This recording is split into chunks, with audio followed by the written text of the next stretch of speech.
Halo bosku, selamat datang kembali di Goods TV. Hidup bertetangga merupakan kehidupan sosial oleh kebanyakan orang.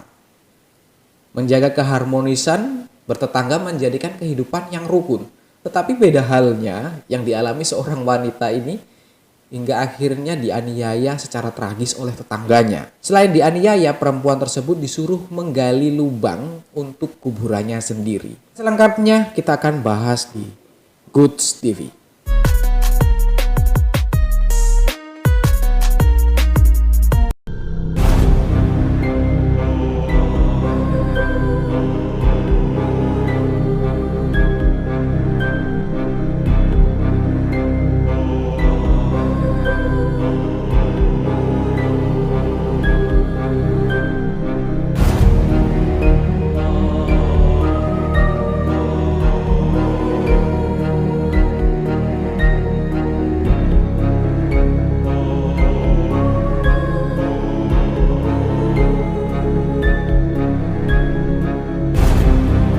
Sebelum kita bahas lebih lanjut tentang kisah ini, alangkah baiknya bantu Goods TV untuk mengembangkan channel ini dengan cara subscribe dan aktifkan tombol notifikasinya serta like supaya Goods TV selalu memberikan sajian yang terbaik buat kalian semuanya.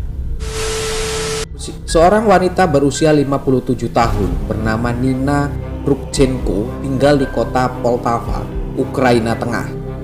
Dia mendapatkan serangan brutal dari tetangganya yang sedang mabuk dan membuatnya menggali kuburannya sendiri. Tetangga Nina yang bernama Oleg alias Ulek, kita panggil saja Ulek ya, berumur 27 tahun, dan Vladimir alias Semir kita panggil ya supaya enak nyebutnya gitu ya, berumur 30 tahun. Saat itu si Ulek dan Semir habis acara minum air salto-salto tuh ya. Soalnya habis minum kan rasanya kayak salto-salto tuh. Setelah sudah terasa oleng dan pengen salto-salto, si Ulek sama si Semir ini menuju rumah Nina. Nina saat itu berada di dalam rumah. Mereka berdua pun memaksa masuk ke dalam rumah Nina. Si Ulek dan Semir langsung memukuli Nina pakai tangan kosong loh, sama tongkat baseball hingga berjam-jam. Wih, kayak rental PS saja sampai berjam-jam nyewa. Hasilnya Nina pun pingsan. Si Ulek dan si Semir ini menyiramkan air dingin ke wajah Nina untuk menyadarkan Nina. Saat sadar, Nina sudah berada di pemakaman di kompleksnya.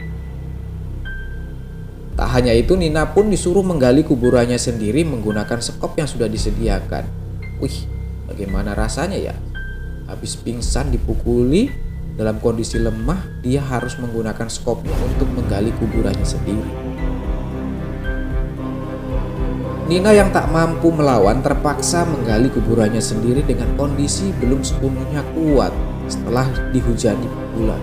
Ulek dan Semir meminta agar Nina menyerahkan rumahnya kepada mereka. Mereka juga mengancam jika Nina enggan memberikan rumahnya, maka si Ulek sama si Semir ini bakal membakar hidup-hidup adiknya dan mengubur menantunya sendiri di samping kuburannya. Sadis sekali. Ketika lubang kuburan sudah siap, Nina disuruh berbaring di dalamnya. Kedua tetangganya tersebut, dia pun langsung mengubur Nina secara hidup-hidup.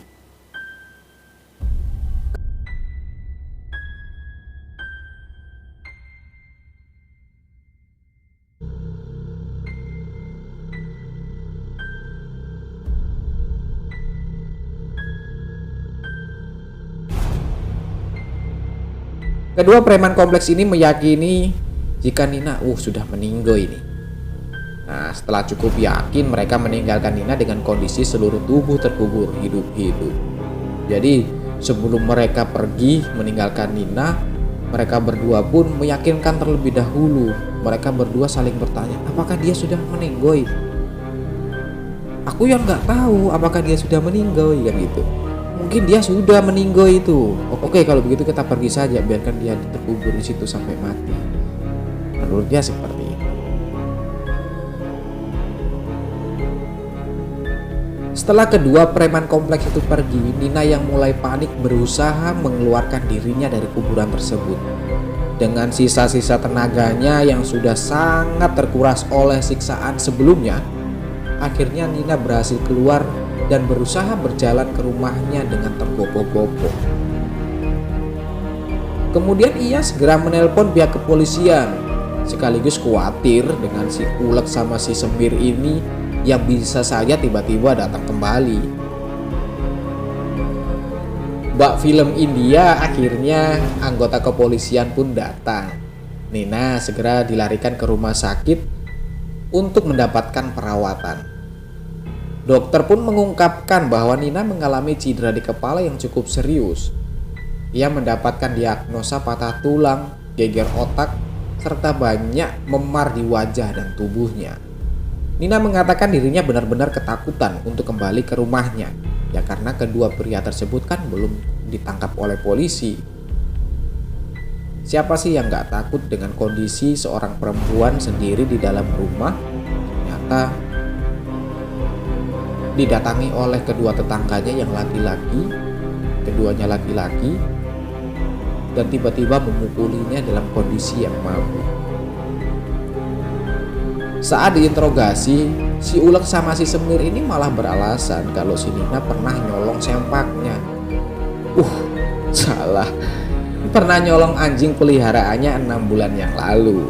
Bahkan si emak dari kedua pria ini, dari si Uleg sama si Semir tadi, juga mengatakan kalau itu juga bentuk balas dendam mereka terhadap si Nina katanya.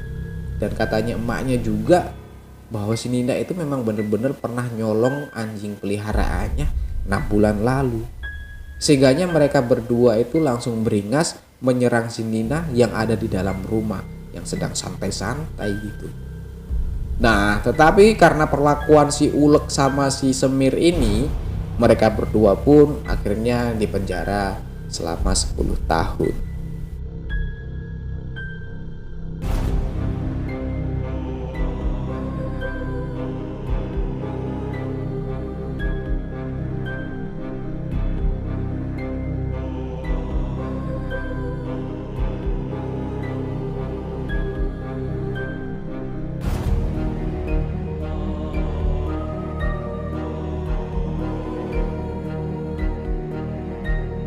Oke bosku, jadi itu kisah seorang perempuan yang dikubur hidup-hidup oleh tetangganya sendiri yang terjadi di Ukraina. Jadi harapannya supaya kalian lebih waspada, lebih hati-hati, menjaga keharmonisan antar tetangga itu lebih baik ketimbang harus mencari musuh dengan tetangga. Karena selama kita berada di tempat tinggal, hanya tetangga lah yang lebih dekat untuk menjadikan kita orang yang lebih baik. Oke, sampai jumpa dan dadah.